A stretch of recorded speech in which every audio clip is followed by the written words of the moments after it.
Bonjour à tous et bienvenue dans Pastille BD, l'émission qui vous fait passer en douceur l'actu du monde de la bande dessinée. Et l'actu, c'est que... y a pas d'actu, parce que...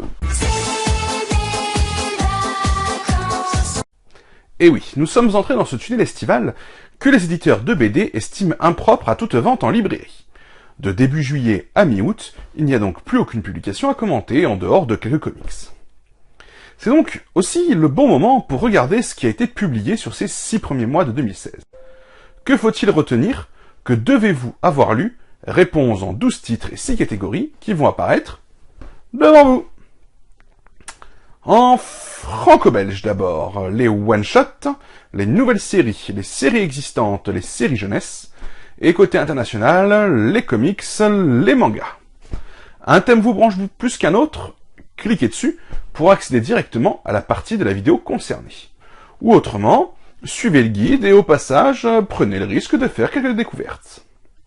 Première catégorie donc, les one-shots franco-belges, aussi appelés romans graphiques. Bref, l'histoire n'est traitée qu'en un seul tome et pas de suite au programme. Et il y a 2 titres qui m'ont vraiment marqué depuis janvier, assez profondément. Ô vous frères humains de Luz aux éditions Futuropolis. D'ailleurs, j'avais proposé une vidéo plus détaillée à retrouver ici en lien. Et La Maison de Paco Roca aux éditions Delcourt. Ce sont 2 albums très différents, mais qui ont en commun la capacité de leur auteur à utiliser les contraintes narratives pour enrichir le récit. Luz transforme le texte en dessin, par exemple, pour l'intégrer pleinement dans la lecture, sans phylactère. Roca, lui, utilise un format à l'italienne pour mieux guider notre regard dans une mise en scène innovante, mais pleine de sens. Et cette idée, cette question du sens, s'exprime différemment pour les 2 opus. La Maison, c'est une superbe histoire sur le travail que tout un chacun a à faire à la mort de ses parents. C'est simple, profond, sincère, mais jamais glauque. C'est universel, quand même l'auteur soit espagnol. Ô vous, frères humains, vient aussi sur la question de l'universalité, mais à travers l'antisémitisme du début du XXe siècle. On découvre comment, physiquement et psychiquement, un enfant peut se retrouver marqué par une simple boutade antisémite. 2 très beaux albums pour moi, en tête de mon top 10 de ce début d'année, toujours confondus. Mais passons maintenant aux nouvelles séries. Pour cet tome 1, donc, puisque c'est bien de cela qu'il s'agit, laissez-moi vous proposer l'adoption de Zidrou et Arnaud Mona aux éditions Bambou Grand Angle, et Léviathan de Luc Brunswick, Aurélien Ducoudray et Florent Bossard. Alors là, on tient un magnifique grand écart.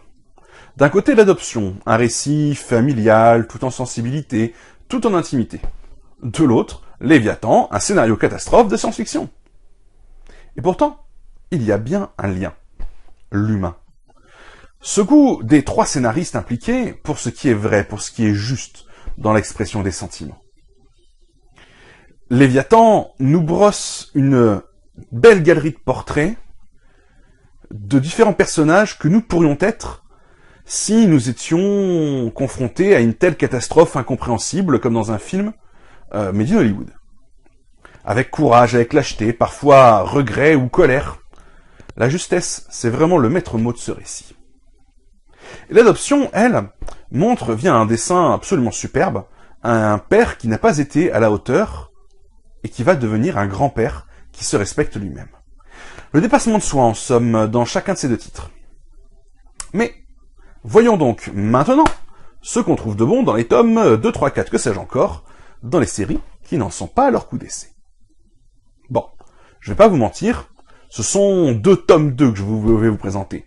C'était bien la peine d'avoir le choix à travers toutes les séries. Le premier, on pourrait presque dire que c'est un tome 4, puisque c'est le 2e tome de la suite d'un diptyque. Vous avez du mal? Bon, d'accord. C'est Alvin tome 2. Oui, je sais, c'est pas vraiment une surprise. Par contre, Les Ogres Dieux tome 2, là, vous connaissez sans doute moins. Donc, Alvin. La suite d'Abélard, toujours par le scénariste Régis Sautière et le dessinateur Renaud Diliz. Poétique, rêveur, engagé, c'est une très belle balade à travers l'Amérique de la première moitié du XXe siècle. Les dessins sont légers, délicats, les mots ciselés avec passion. Un voyage qui nous fait rêver depuis le premier tome de la série mère. Les Ogres Dieux, c'est plus récent, c'est vraiment un tome 2, et en même temps, c'est presque un one-shot. Oui, je sais, j'aime compliquer les choses. En fait, c'est une deuxième histoire, construite dans un même univers, sensiblement dans un même temps et un même lieu, mais donc avec un angle différent. Ce monde, c'est celui de gigantesques ogres dominant les humains.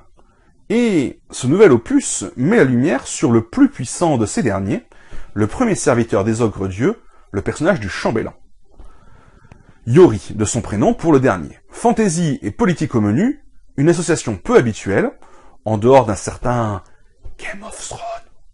Mais globalement, génial et servi par un dessin absolument magnifique. Et pour en finir avec la BD franco-belge, que je mets tout particulièrement à l'honneur, je le reconnais, parlons titre jeunesse. Enfin, album accessible dès le plus jeune âge, mais pas que. Faisons plaisir à la scénariste Séverine Gauthier, dont c'est un peu un cheval de bataille. Parce que les deux bouquins que je vous propose, je les ai adorés, moi, pas besoin d'être un enfant pour cela. Du moment que la qualité est au rendez-vous, et qu'on prend les enfants au sérieux, et pas pour des idiots. Et là, j'ai du lourd. Des styles encore très opposés en apparence, mais pas tant. Je reconvoque Zidrou, le scénariste de l'adoption, un de mes scénaristes fétiches sans nul doute, pour sa superbe série Boule à zéro, dont le 5e tome vient de sortir, toujours dessiné par Ernst. Et, face à lui, j'invoque le duo d'auteurs Joris Chamblin-Aurélie Néré pour Les Carnets de Cerise, tome 4. Encore une fois, c'est la grande humanité de ces titres qui me les fait vous les recommander. Cerise, c'est une préadolescente qui vit avec sa mère, sans père à la maison. Une jeune fille qui grandit et qui se passionne pour les mystères qu'elle n'hésite pas à déterrer, voire même à créer, dans son quotidien qui n'est jamais très évident.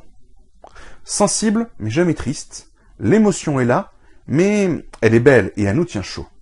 Comme nous tient chaud d'ailleurs l'incroyable mise en couleur et le dessin qu'on aime tant d'Aurélie Néré pour sa finesse et son expressivité. Côté dessin, Boule à zéro c'est plus simple, mais c'est une BD d'humour, et en tout cas ça ne nuit pas à la transmission des émotions. Zita, c'est une petite fille atteinte d'une leucémie, ce qui l'oblige à vivre à l'hôpital pour assurer le suivi de ses traitements. Et parmi les enfants du service pédiatrie, on se tient les coudes, même si l'administration a parfois du mal à répondre convenablement aux patients et à leurs familles pour de banals motifs financiers. Boule à zéro, c'est extrêmement drôle, c'est fait pour ça. C'est légèrement noir, très intelligent mais toujours bienveillant. Une série à mettre entre toutes les mains. J'en finis là avec les BD européennes. Changeons de continent et passons à l'Amérique. J'aurais pu détailler à l'infini, vous me pardonnerez de me contenter d'une rubrique et de 2 titres. The Autumn Lands est ma découverte de l'année. Aux éditions Urban Comics. Sur un scénario du maître Kurt Busiek, le plus discret ces derniers temps, et un dessin du méconnu Benjamin Dewey, ou Dewey, je sais pas comment on le prononce, qui assure lui incroyablement. C'est un monde de magie, peuplé d'animaux anthropomorphes, qui ont développé une vraie culture raffinée. Mais, quand la magie vient à s'épuiser et que les mesures désespérées sont convoquées, ça donne des résultats inattendus pour les personnages, mais extrêmement jouissifs à suivre. Si vous aimez les plans qui ne se déroulent jamais comme il faut, si vous aimez la fantaisie, cette série est indéniablement faite pour vous. Face à elle, je ne saurais passer sous silence l'incroyable niveau, encore et toujours, de la série Walking Dead. 25e tome, vous vous rendez compte? Et un scénario toujours aussi tordu, montrant toujours autant ce qu'il y a de pire en nous. En dehors du zombie. Vous vous demandez si ça vaut la peine? Oh que oui! Du premier au dernier bouquin, Rick, dans ses derniers opus, doit réagir aux actes des chuchoteurs et ça crée de sacrées tensions dans les différentes communautés. La violence ne demande qu'à ressortir et à faire exploser le début de civilisation qui avait été mis en place. J'en termine par le manga, un genre dont je suis peu les sorties, un peu nébuleuse pour moi, j'ose vous avouer. Je vous proposerai donc Underwater tome 2, une série en 2 tomes dont je vous avais parlé dans BD Tube 2. La fin vient de sortir et elle n'est en rien décevante. Le voyage onirique tient ses promesses, tant sur le plan du scénario que celui du dessin. Et petit cocorico, Last Man tome 8 est sorti en janvier, et c'est toujours aussi bon.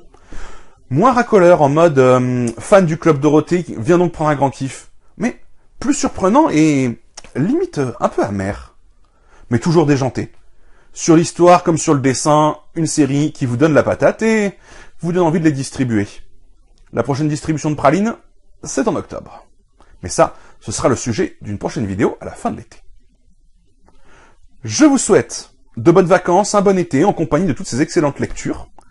Pastille BD revient avec régularité en juillet et en août pour de nouveaux sujets qui font du bien à la bande dessinée.